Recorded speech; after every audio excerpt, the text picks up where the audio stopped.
Good morning, all you Sioux High Earth Science students. This is Mr. McLeod again. Welcome to our next podcast. Today, we will be focusing our attention on energy and how our planet balances the energy budget provided to it by our sun. So get your notes out, something to write with, and let's let it shine. Woohoo! That's a line from a song written by one of my musical idols growing up. Google it because it may be an extra credit question on our next quiz. The words are "Let It Shine." Okay, we'll be focusing on 4 main questions in this podcast. So let's get these questions in your notes. Question 1. What are the basic characteristics of electromagnetic radiation? In other words, the energy that comes from the sun. Number 2, what causes the greenhouse effect, and how is the magnitude of this effect determined?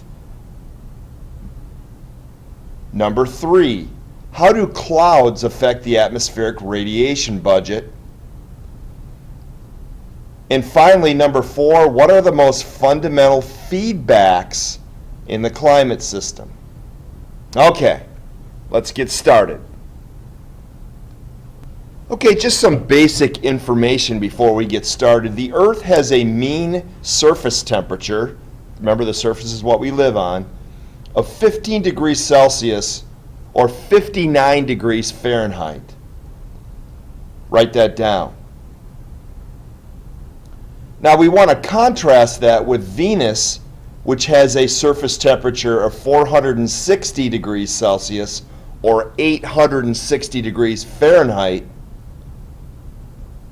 and Mars, which has a temperature of negative 55 degrees Celsius or negative 67 degrees Fahrenheit. Get those down. So what?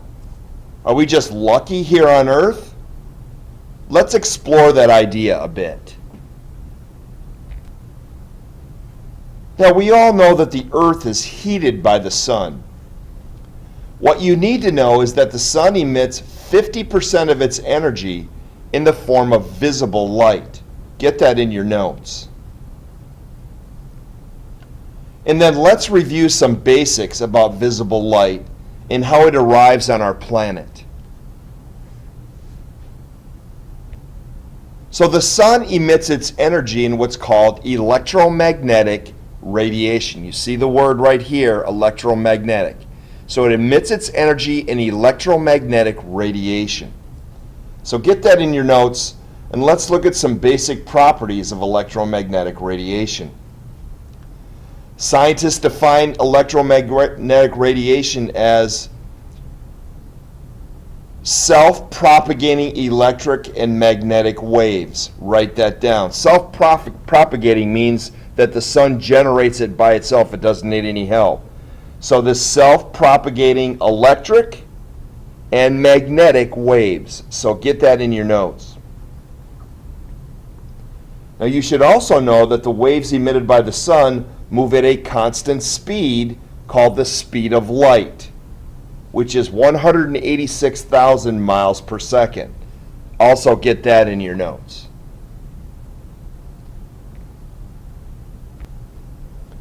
Okay, so let's talk about energy in the form of waves, and let's review some basic Lightwave terminology. First is wavelength. Wavelength refers to the distance between 2 adjacent crests or troughs. So get that in your notes. So if you look at our diagram here, here is the crest of a wave, and here is the next crest. So a wavelength is the distance from this crest to that crest. Now here's a trough, but there's not another trough to measure it with, but you can imagine it's over here somewhere, and that would be the same distance. So wavelength refers to the distance between 2 adjacent crests. Now, frequency refers to the number of waves that pass any given point in a second. So if this is one wave from here to here, it would be the number of those distances that pass in a given second. That would be considered frequency. Now, the speed of a wave is found by multiplying the number of crests that pass a point each second by the actual distance between the crests. Write that down. So you should have the explanation for wavelength, the explanation for frequency, and now how you calculate the speed. Now, what's most important, there are two main conclusions that I want you to know about the sun's radiation as waves. So let's get them in your notes. Conclusion number one is that the longer the wavelength of a particular wave is, the lower the frequency, and therefore the less energy that wave carries. So get that down in your notes. The longer the wavelength, the lower the frequency, and therefore the less energy that wave carries. Conclusion number two, it's the opposite. The shorter the wavelength of a particular wave is, the higher the frequency, and therefore the more energy that wave carries. So make sure you get those two conclusions in your notes. Remember that the strange and wonderful thing about the sun's energy is that not only does it act as a wave, like we just explained, it also acts like a stream of particles. And these particles are called photons. Write that down, P-H-O-T-O-N, photon.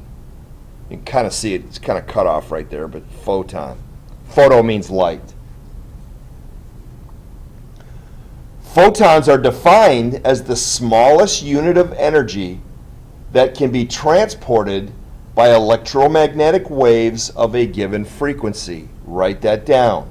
So photons are defined as the smallest unit of energy that can be transported by electromagnetic waves of a given frequency. Remember, we just went over frequency. Now also write that the amount of energy in a photon is determined by the frequency of the wave. So remember, lower frequency means lower energy, so that photon would have lower energy. Higher frequency waves, higher energy in the photons. So make sure you get that in your notes. This means that high frequency photons have a higher energy that can break molecules apart. For example, like splitting a water molecule into hydrogen and oxygen. Get that down. So high frequency photons can break molecules apart. However, low frequency photons can only cause molecules to vibrate or spin, which makes things hotter, like a campfire. Also write that down. So high energy can break molecules apart, low energy can only make them vibrate or spin, can't break them apart.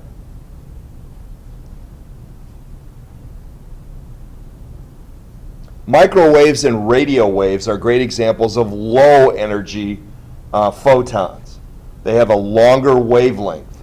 Infrared radiation would be a high frequency, high energy photon. So get those two examples in your notes.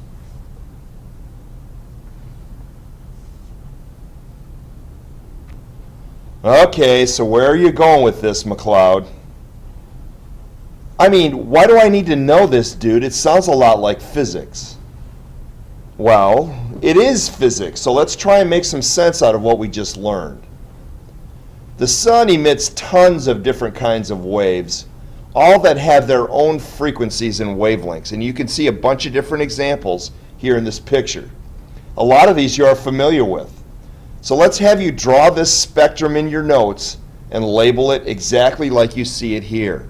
So label it with everything. The wavelengths on the left, the 10 to the negative 12th, negative 9th, etc. The kinds of waves, gamma, X-rays, ultraviolet, infrared. Get all that in your notes as that diagram so I can see it when you turn it in.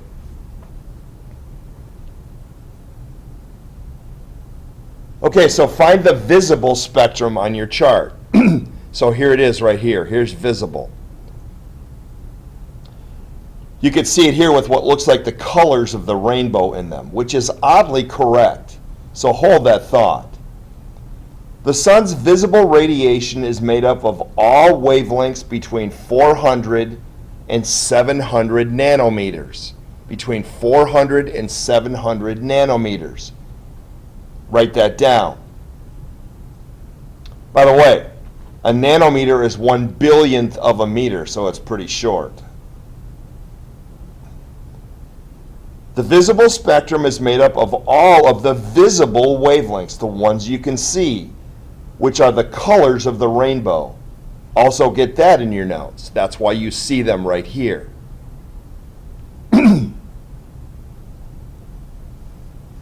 Oops.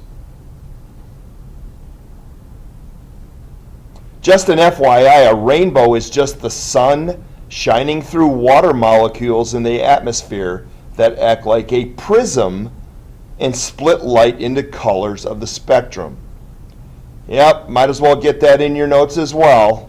So go ahead and write that down. So all that happens in a rainbow is there's a bunch of water in the atmosphere, sun shines through it. That's why it's usually when it's raining, and those water molecules split light up into its colors, and that's why we see the rainbow. Infrared radiation have wavelengths that are measured in micrometers. Micrometers are 1/1000th of a meter. I want you to write in your notes that about 40% of the sun's energy is emitted at wavelengths longer than visible light, about 700 nanometers. Longer means less energy. So those would be the energy waves at the bottom of this diagram. So you'd be talking about infrared, microwaves, and radio waves. So those would be right here, infrared, microwaves. So 40% are these waves that is emitted by the sun. Finally, ultraviolet radiation wavelengths from 400 nanometers to 10 nanometers, which is much higher than visible light. That would be ultraviolet, X-rays, gamma rays.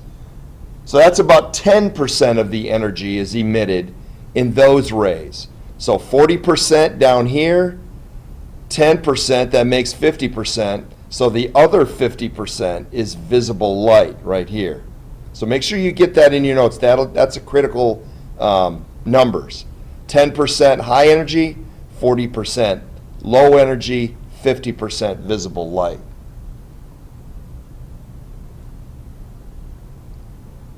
So what I want you to be able to do is rank these waves from highest to lowest energy. In other words, UV, then visible, then infrared, then microwaves, then radio waves. So I want you to be able to rank these from highest energy, which would be gamma, X-ray, ultraviolet, to lowest energy, visible, infrared, microwaves, radio waves. So visible light's kind of in between. So make sure you get that in your notes. Now a cool side note here. Changes in the number of sunspots, and you see sunspots here in these little light areas. You also see prominences. There's a flare right there. So changes in the number of sunspots affect the amount of solar radiation and thus affect our climate as well. So get that in your notes. In fact, scientists actually believe that the number of sunspots are increasing in number and also in severity over the past decades. So they also believe that this is one of the reasons that our climate is changing, not necessarily just the amount of carbon dioxide in the atmosphere. And we'll talk a little more detail here pretty soon about that. All right, that's the end of part one. So go ahead and turn in your notes for this part one, and then go grab the second part, and let's start taking notes for that as well. Also, make sure you do the study guide for part one. Talk to you soon.